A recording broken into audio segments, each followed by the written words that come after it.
We all have that one friend, right? The one who shows up in everyone else's tagged photos, but their own social media page, it's completely empty. Well, today, we're diving into the psychology of what's really going on with that digital silence. It's a question you've probably asked yourself. I mean, you see them out there living their lives, but their feed is basically a ghost town. Is it because they're shy, super secretive? The answer, it turns out, is way more complex, and it actually points to a kind of psychological power you might not expect at all. Okay, so what I love about this is how it just flips our normal assumptions upside down. We tend to see that silence and our brains go straight to insecurity. But the psychological reality? It's more likely a deep sense of intrinsic self-worth. We think it's about being extremely private, when actually it's a masterclass in impression management. And what we mistake for shyness is often just a really high level of emotional control. So the first thing we have to do is just completely redefine what we think this digital silence is. This isn't some passive thing, like they're just not participating. No, it's a very deliberate and active choice. And this right here gets to the absolute heart of it. The choice to not post isn't about hiding from the world. It's about how you process validation and social energy. It's fundamentally different. It is, in and of itself, a form of power. So, what does this power actually look like? Well, the research breaks it down into 5 key psychological pillars. Let's dig into the first one. First up, these folks, they just don't need the digital mirror. I mean, think about it for a second. Why do most of us post? A lot of the time, we're looking for a reflection of ourselves, right? Some confirmation of who we are. Well, for this group, that reflection just isn't necessary. This is all explained by a concept called self-verification theory. It's this deep, deep human need to have other people validate our identity. And on social media, every single like, every comment, every share, it's like a little piece of verification that says, yep, we see you, and we see you the way you want to be seen.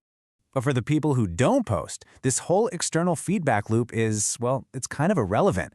Their sense of who they are, their self-worth, it's intrinsic. It comes from the inside. They don't need 100 likes to confirm something they already feel is true. Their identity is solid, with or without all the digital applause. Now, this second pillar builds on that idea of internal control. People who don't post are often masters of what's called impression management. They're just keenly aware that every single thing you post, and even what you don't post, is building a profile of you in other people's minds. This quote really just nails it, doesn't it? By choosing to stay silent, they keep complete control over their own story.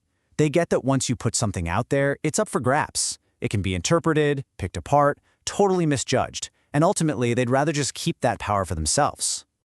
And that flows perfectly into our third pillar. They refuse the audience effect. What in the world does that mean?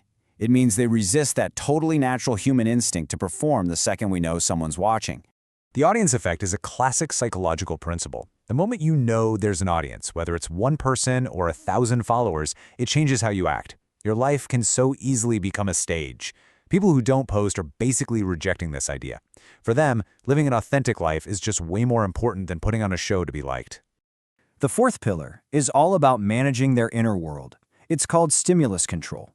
They totally understand how addictive that validation from social media can be, and they consciously decide to opt out.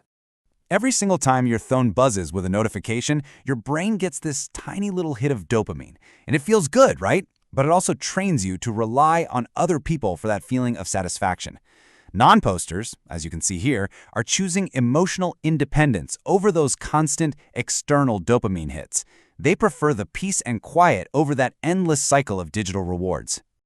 And that brings us to the fifth and final pillar. They actually embraced being the mystery. In a world that is completely obsessed with oversharing and being visible 24/7, there is a ton of power in holding something back. It really all boils down to this one simple idea. They do not buy into the notion that visibility equals value. Just because you can't see their life documented online in a perfect grid doesn't mean it's any less rich or meaningful. By staying a bit of a mystery, they keep their psychological freedom and get to define their own worth on their own terms. So, let's just do a super quick recap of this whole framework. It all starts with that foundation of intrinsic self-worth. Then you add on a layer of deliberate impression control, a real commitment to authentic living, mastery over your own emotional triggers, and you top it all off by embracing the power of mystery. When you put all of those pieces together, you start to see that this isn't a weakness at all. It's an unseen advantage. It's a totally different, more internally driven way of moving through the social world. And that leads us to this really powerful final thought. If this sounds like you, if you're one of these people, you're not hiding. You're not being antisocial. You are simply refusing to perform for validation that you just don't need. And that really brings us to a final, pretty provocative question for all of us to think about. Take a second and consider your own online presence. Is your visibility a conscious choice that you are actively making, or has it maybe become a compulsion you feel you can't control? It's definitely something worth thinking about.